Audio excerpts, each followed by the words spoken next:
In December 1964, Guevara traveled to New York City as the head of the Cuban delegation to speak at the UN. He also appeared on the CBS Sunday news program Face the Nation, met with a gamut of individuals and groups including U.S. Senator Eugene McCarthy, several associates of Malcolm X, and Canadian radical Michel Duclos, and dined at the home of the Rockefellers. On the 17th of December, he flew to Paris and from there embarked on a 3-month international tour during which he visited the People's Republic of China, the United Arab Republic, Egypt, Algeria, Ghana, Guinea, Mali, Dahomey, Congo, Brazzaville, and Tanzania, with stops in Ireland, Paris, and Prague. He also visited Pyongyang and told the press that the North Korea was a model to which revolutionary Cuba should aspire. In Algiers on 24th of February 1965, he made what turned out to be his last public appearance on the international stage, when he delivered a speech to the Second Economic Seminar on Afro-Asian Solidarity, in which he declared, "There are no frontiers in this struggle to the death. We cannot remain indifferent in the face of what occurs in any part of the world. A victory for any country against imperialism is our victory, just as any country's defeat is our defeat." He went on to say that the socialist countries have the moral duty of liquidating their tacit complicity with the exploiting countries of the West. He proceeded to outline a number of measures which he said the communist bloc countries should implement in order to accomplish this objective. He returned to Cuba on the 14th of March to a solemn reception by Fidel and Raul Castro, Osvaldo Dorticos and Carlos Rafael Rodriguez at the Havana airport. 2 weeks later, Guevara dropped out of the public life and then vanished altogether. His whereabouts were the great mystery of 1965 in Cuba, as he was generally regarded as second in power to Castro himself. His disappearance was variously attributed to the relative failure of the industrialization scheme he had advocated while Minister of Industry, to pressure exerted on Castro by Soviet officials disapproving of Guevara's pro-Chinese communist bent as the Sino-Soviet split grew more pronounced, and to serious differences between Guevara and the Cuban leadership regarding Cuba's economic development and ideological line. Following the Cuban Missile Crisis and what he perceived as a Soviet betrayal of Cuba, when Khrushchev agreed to withdraw the missiles from Cuban territory without consulting Castro, Guevara had grown increasingly skeptical of the Soviet Union. As revealed in his last speech in Algiers, he had come to view the Northern Hemisphere led by the US in the West and the Soviet Union in the East as the exploiter of the Southern Hemisphere. He strongly supported Communist North Vietnam and the Viet Cong in the Vietnam War and urged the peoples of other developing countries to take up arms and create 100 Vietnams. Pressed by international speculation regarding Guevara's fate, Castro stated on the 16th of June 1965 that people would be informed about Guevara when Guevara himself wished to let them know. Numerous rumors about his disappearance spread both inside and outside Cuba. On the 3rd of October of that year, Castro revealed a handwritten, undated letter purportedly written to him by Guevara some months earlier, in which Guevara reaffirmed his enduring solidarity with the Cuban Revolution, but declared his intention to leave Cuba to fight abroad for the cause of the revolution. He explained that other nations of the world summoned my modest efforts, and that he had therefore decided to go and fight as a guerrilla on new battlefields. In the letter, Guevara announced his resignation from all his positions in the government, in the party, and in the army, and renounced his Cuban citizenship, which had been granted to him in 1959 in recognition of his efforts on behalf of the revolution. During an interview with 4 foreign correspondents on the 1st of November, Castro remarked that he knew where Guevara was, but he would not disclose his location, and added, denying reports that his former comrade in arms was dead, that he is in the best of health. Despite Castro's assurances, Guevara's fate remained a mystery at the end of 1965, and his movements and whereabouts continued to be a closely held secret for the next 2 years.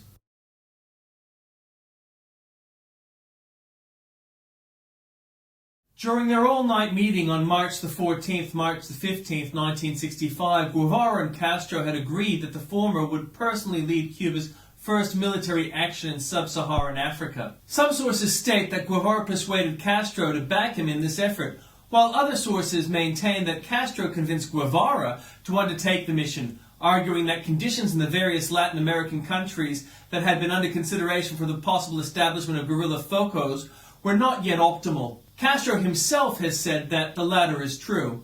According to Ahmed Ben Bella, who was president of Algeria at the time and had recently held extended conversations with Guevara, The situation prevailing in Africa, which seemed to have enormous revolutionary potential, led Che to the conclusion that Africa was imperialism's weak link. It was to Africa that he now decided to devote his efforts. The Cuban operation was to be carried out in the support of the pro-Patrice Lumumba Marxist Simba movement in the Congo-Kinshasa, formerly Belgian Congo, later Zaire and currently the Democratic Republic of the Congo. Guevara, his second-in-command, Victor Drake, and 12 of the Cuban expeditionaries arrived in the Congo on the 24th of April 1965. A contingent of approximately 100 Afro-Cubans joined them soon afterwards. They collaborated for a time with guerrilla leader Laurent Désiré Kabila, who helped Lumumba supporters lead a revolt that was suppressed in November of that same year by the Congolese army. Guevara dismissed Kabila as insignificant. "Nothing leads me to believe he is the man of the hour," Guevara wrote. Although Guevara was 37 at the time and had no formal military training, he had the experience of the Cuban Revolution, including his successful march on Santa Clara, which was central to Batista finally being overthrown by Castro's forces. His asthma had prevented him from being drafted into military service in Argentina, a fact of which he was proud given his opposition to Perón's government. South African mercenaries, including Mai Corps and Cuban exiles, worked with the Congolese army to thwart Guevara. They were able to monitor his communications, arrange to ambush the rebels and the Cubans whenever they attempted to attack, and interdict his supply lines. Despite the fact that Guevara sought to conceal his presence in the Congo, the U.S. government was fully aware of his location and activities. The National Security Agency was intercepting all of his incoming and outgoing transmissions via equipment aboard the USNS Valdez, a floating listening post which continuously cruised the Indian Ocean off Dar es Salaam for that purpose. Guevara's aim was to export the Cuban Revolution by instructing local Simba fighters in communist ideology and FOCO strategies of guerrilla warfare. In his Congo diary, he cites the incompetence, intransigence, and infighting of the local Congolese forces as the key reasons for the revolt's failure. Later that same year, ill with dysentery, suffering from his asthma and disheartened after 7 months of frustrations, Guevara left the Congo with the Cuban survivors. 6 members of his column had died. At one point, Guevara had considered sending the wounded back to Cuba, then standing alone and fighting until the end in the Congo as a revolutionary example. However, after being urged by his comrades in arms and pressured by 2 emissaries sent by Castro, at the last moment he reluctantly agreed to leave the Congo. A few weeks later, when writing the preface to the diary he had kept during the Congo venture, he began it with the words, "This is the history of a failure." Because Castro had made public Guevara's farewell letter to him, a letter Guevara had intended should only be revealed in case of his death, wherein he had written that he was severing all ties to Cuba in order to devote himself to revolutionary activities in other parts of the world, he felt that he could not return to Cuba with the other surviving combatants for moral reasons, and he spent the next 6 months living clandestinely in Dar es Salaam and Prague. During this time, he compiled his memoirs of the Congo experience and wrote the drafts of 2 more books, one on philosophy and the other on economics. He also visited several countries in Western Europe in order to test a new false identity and the corresponding documentation, passport, etc., created for him by Cuban intelligence that he planned to use to travel South America. Throughout this period, Castro continued to importune him to return to Cuba, but Guevara only agreed to do so when it was understood that he would be there on a strictly temporary basis for the few months needed to prepare a new revolutionary effort somewhere in Latin America, and that his presence on the island would be cloaked in the tightest secrecy. Speculation on Guevara's whereabouts continued throughout 1966 and into 1967. Representatives of the Mozambican independence movement Frelimo reported meeting with Guevara in late 1966 or early 67 in Dar es Salaam, at which point they rejected his offer of aid in their revolutionary project. In a speech at the 1967 May Day rally in Havana, the acting minister of the armed forces, Major Juan Almeida, announced that Guevara was serving the revolution somewhere in Latin America. The persistent reports that he was leading guerrillas in Bolivia were eventually shown to be true. At Castro's behest, a 3,700-acre parcel of jungle land in the remote the Nanchozu region had been purchased by native Bolivian communists for Guevara to use as a training area and base camp. The evidence suggests the training at this camp in the Nanchozu Valley was more hazardous than combat to Guevara and the Cubans accompanying him. Little was accomplished in the way of building a guerrilla army. Former Stasi operative Heidi Tamara Bunkbide, better known by her nom de guerre Tanya, who had been installed as his primary agent in La Paz, was reportedly also working for the KGB and is widely inferred to have unwittingly served Soviet interests by leading Bolivian authorities to Guevara's trail. The numerous photographs taken by and of Guevara and other members of his guerrilla group that they left behind at their base camp after the initial clash with the Bolivian army in March 1967 provided President René Barrientos with the first proof of his presence in Bolivia. After viewing them, Barrientos allegedly stated that he wanted Guevara's head displayed on a pike in downtown La Paz. He thereupon ordered the Bolivian army to hunt Guevara and his followers down. Guevara's guerrilla force, numbering about 50 and operating as the ELN, Ejército de Liberación Nacional de Bolivia, English National Liberation Army of Bolivia, was well equipped and scored a number of early successes against Bolivian regulars in the difficult terrain of the mountainous Camiri region. In September, however, the army managed to eliminate 2 guerrilla groups, reportedly killing one of the leaders. Despite the violent nature of the conflict, Guevara gave medical attention to all of the wounded Bolivian soldiers whom the guerrillas took prisoner, and subsequently released them, even after his last battle at Quebrada del Oro, in which he had been wounded. When he was taken to a temporary holding location and saw there a number of Bolivian soldiers who had also been wounded in the fighting, he offered to give them medical care. His offer was turned down by the Bolivian officer in charge. Guevara's plan for fomenting revolution in Bolivia appears to have been based upon a number of misconceptions. He had expected to deal only with the country's military government and its poorly trained and equipped army. However, after the U.S. government learned of his location, CIA and other operatives were sent into Bolivia to aid the anti-insurrection effort. The Bolivian army was being trained and supplied by the U.S. Army Special Forces advisors, including a recently organized elite battalion of Rangers trained in jungle warfare that set up camp in Les Esperanza, a small settlement close to the guerrilla zone of operations. Guevara had expected assistance and cooperation from the local dissidents. He did not receive it, and Bolivia's Communist Party, under the leadership of Mario Munge, was oriented towards Moscow rather than Havana, and did not aid him, despite having promised to do so. Some members of the Bolivian Communist Party did join or support him, such as Coco and Inti Peredo, Rodolfo Saldaña, Serapio Aquino Tudela, and Antonio Jimenez Tardio, against the party leadership's wishes. He had expected to remain in radio contact with Havana. However, the 2 shortwave transmitters provided to him by Cuba were faulty, so that the guerrillas were unable to communicate with Havana. In this, and many other respects, Manuel Pinheiro, the man to whom Castro had assigned the task of coordinating support for Guevara's operations in Bolivia, performed abysmally.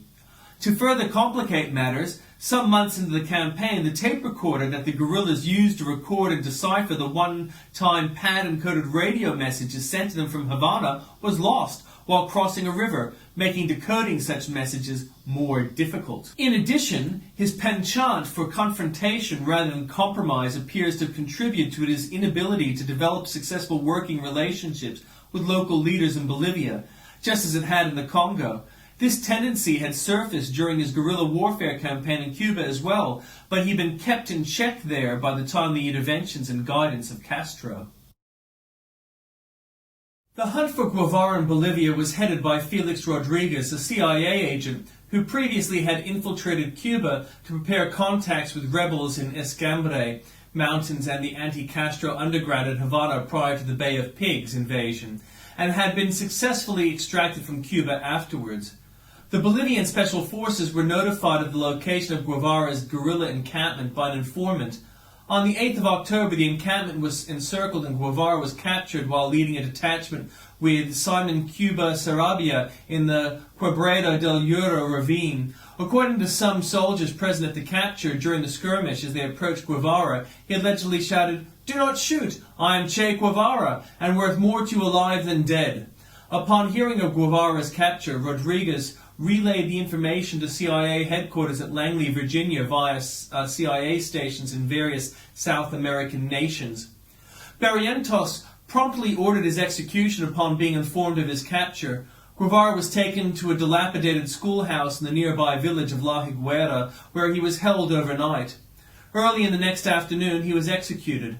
The executioner was Mario Terán, a sergeant in the Bolivian army who had drawn a short straw after arguments over who got the honor of killing Guevara broke out among the soldiers. To make the bullet wounds appear consistent with the official story sold to the public, Felix Rodriguez, the CIA asset, ordered the soldier who pulled the trigger to aim carefully to make it appear that Che had been killed in action during a clash with the Bolivian army, and thus to help cover up the official secret assassination. Guevara received multiple shots to the leg so as to avoid maiming his face for identification purposes and simulate combat wounds in an attempt to conceal his extrajudicial execution. Che Guevara had some last words before his death. He allegedly said to his executioner, "I know you are here to kill me. Shoot, coward. You are only going to kill a man."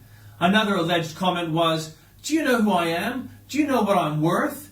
His body was lashed to the landing skids of a helicopter and flown to neighboring Vallegrande, where it was laid out on a laundry tub in the local hospital and displayed to the press. After the execution, Rodriguez took several personal items of Guevara's, including a Rolex watch, often proudly showing them to reporters during the ensuing years. Today, some of these belongings, including his flashlight, are on display at the CIA. After a military doctor surgically amputated his hands, Bolivian army officers transferred Guevara's cadaver to an undisclosed location and refused to reveal whether his remains had been buried or cremated. On October the 15th, Castro acknowledged that Guevara was dead and proclaimed 3 days of public mourning throughout Cuba. The death of Guevara was regarded as a severe blow to the socialist revolutionary movements in Latin America and the rest of the Third World. Photographs taken at the time gave rise to legends such as those of San Ernesto de la Higuera and El Cristo de la Vallegrande. Local people came to refer to Guevara as a saint, San Ernesto de la Higuera, whom they asked for favors. Others claim his ghost walks the area. In 1997, the skeletal remains of a handless body were exhumed from beneath an airstrip near Vallegrande, identified as those of Guevara by a Cuban forensic team working at the scene, and returned to Cuba. On the 17th of October 1997, his remains, along with those of 6 of his fellow combatants killed during guerrilla campaign in Bolivia, were laid to rest with full military honors in a specially built mausoleum in the city of Santa Clara, where he had won the decisive battle of the Cuban Revolution.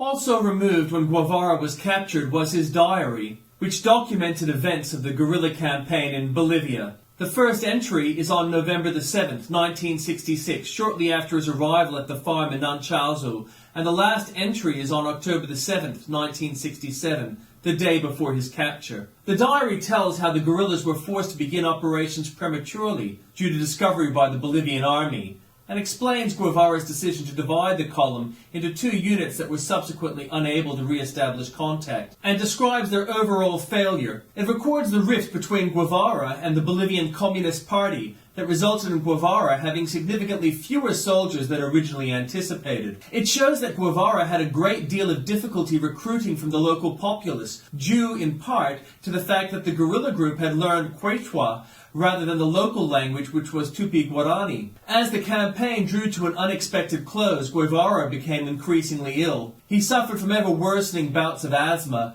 and most of his last offensives were carried out in an attempt to obtain medicine. The Bolivian diary was quickly and crudely translated by Ramparts magazine and circulated around the world. There are at least 4 additional diaries in existence, those of Israel Ray Zayas, alias Braulio, Harry Villegas Tamayo, Pombo, Alizier Reyes Rodriguez, Rolando, and Dario Alacan Ramirez, Benino, each of which reveals additional aspects of the events in question. To some he is known as a hero, but to others as spokesman of a failing ideology and a ruthless executioner without normal legal process. of many accused both from his own side and from the opposing side. While pictures of Guevara's dead body were being circulated and the circumstances of his death debated, his legend began to spread. Demonstrations and protests against his execution occurred throughout the world, and articles, tributes, songs and poems were written about his life and death. In Argentina, graphic novelist Hector Osterheld published a biography of Che in 1968 that would later be linked to Osterheld's own politically motivated disappearance, torture, and death. Latin America specialists advised the U.S. State Department immediately recognize the importance of the demise of the most glamorous and reportedly most successful revolutionary, noting that Guevara would be eulogized by communists and other leftists as the model revolutionary who met a heroic death. Such predictions gained increased credibility, as Guevara became a potent symbol of rebellion and revolution during the global student protests of the late 60s. Left-wing activists responded to the Guevara's apparent indifference to reward and glory, and concurred with Guevara's sanctioning of violence as a necessity to instill socialist ideals. The slogan, Che lives, began to appear on walls throughout the West, while Jean-Paul Sartre, a leading figure in the movement, encouraged the adulation by describing Guevara as the most complete human being of our age. Typically, responses to Guevara's legacy followed the partisan lines. The U.S. State Department was advised that his death would come as a relief to non-leftist Latin Americans who had feared possible insurgencies in their own countries. Subsequent analysts have also shed light on aspects of cruelty in Guevara's methods and analyzed what Fidel Castro described as Guevara's excessively aggressive quality. Studies addressing problematic characteristics of Guevara's life have cited his principal role in setting up Cuba's post-revolutionary labor camps, his unsympathetic treatment of captured fighters during various guerrilla campaigns, and his frequent humiliations of those deemed his intellectual inferiors. Though much opposition to Guevara's methods has come from the political right, critical evaluation has also come from groups such as anarchists, Trotskyists, and civil libertarians, who consider Guevara an authoritarian, anti-working class Stalinist whose legacy was the creation of a more bureaucratic authoritarian regime. Detractors have also theorized that in much of Latin America, Che-inspired revolutions had the practical result of reinforcing brutal militarism for many years.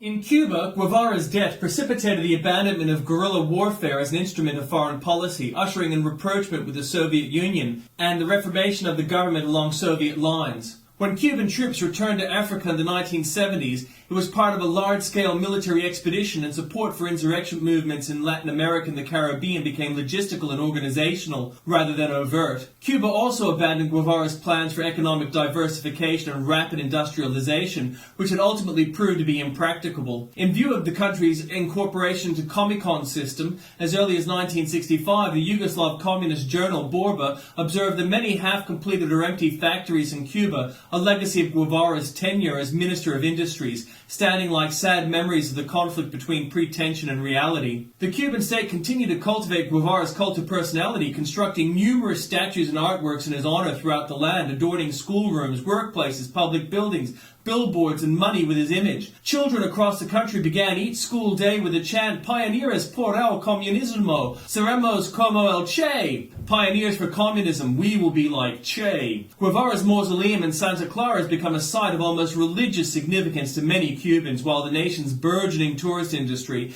has benefited greatly from the ongoing international interest in Guevara's life. Some 200,000 people visited the mausoleum during 2004, of which almost 130,000 were foreigners. Reverence among Cubans for Guevara's memory is by no means universal. Many Cuban exiles have spoken of Guevara in less than favorable terms, and he is remembered by some as the butcher of La Cabaña, a reference to Guevara's post-revolutionary role as supreme prosecutor at the Cabaña fortress.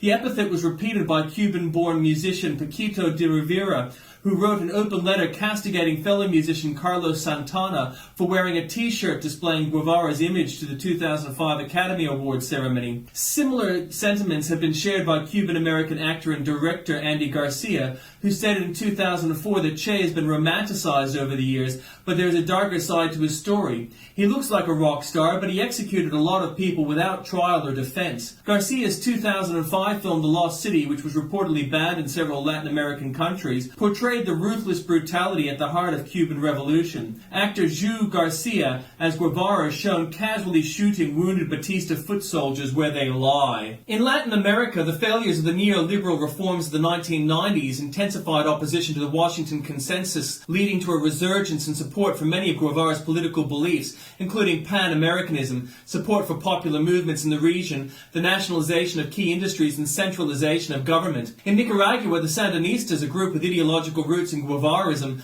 were re-elected to government after 16 years. Supporters wore Guevara t-shirts during the 2006 victory celebrations. Bolivian President Evo Morales has paid many tributes to Guevara and installed a portrait of the Argentinian made from local coca leaves in his presidential suite. In 2006, Venezuelan President Hugo Chavez, who has been known to address audiences in a Che Guevara t-shirt, accompanied Fidel Castro on a tour of Guevara's boyhood home in Cordoba, describing the experience as a real honor. Awaiting crowds of thousands responded with calls of, "We feel it! Guevara is right with us." Guevara's daughter, Alida, also transcribed an extensive interview with Chavez where he outlined his plans for the new Latin America, releasing the interview in book form. Guevara remains a key inspirational figure to the Colombian guerrilla movement, the FARC, and the Mexican Zapatista group. Despite the controversies, Guevara's status as a popular icon has continued throughout the world, leading commentators to speak of a global cult of Che. A photograph of Guevara taken by photographer Alberto Corder has become one of the century's most ubiquitous images, and the portrait, transformed into a monochrome graphic, is reproduced endlessly on a vast array of merchandise such as t-shirts, posters, cigarettes, coffee mugs, and baseball caps, largely for profit. The saying "Viva la Revolucion" has become very popular and synonymous with Guevara. In North America, Western Europe, and many regions outside Latin America, the image has been likened to a global brand, long since shedding its ideological or political connotations, and the obsession with Guevara has been dismissed by some as merely adolescent revolutionary romanticism. In the United States, a country often the focus of Guevara-inspired protests in the hemisphere, his image was removed from a CD carrying case after significant public opposition, which compared Guevara to Osama bin Laden and Adolf Hitler. Retail group Target Corporation issued a public apology for producing the item. American, Latin American, and European writers John Lee Anderson, Regis Debray, Jorg Castaneda, and others contributed to demystify the image of Guevara via articles and biographies, which detailed his life and legacy in more unidealistic terms, and in the case of Octavio Paz, was accompanied by a critical indictment of the Marxism espoused by many in the Latin American left. Political writer Paul Berman went further, asserting that modern-day cult of Che obscures the work of dissidents and what he believes is a tremendous social struggle currently taking place in Cuba. Author Christopher Hitchens, who was a socialist and a supporter of the Cuban Revolution in the 1960s, but has since changed his views, summarized Guevara's legacy thus: Che's iconic status was assured because he failed. His story was one of defeat and isolation, and that's why it's so seductive. Had he lived, the myth of Che would have long since died.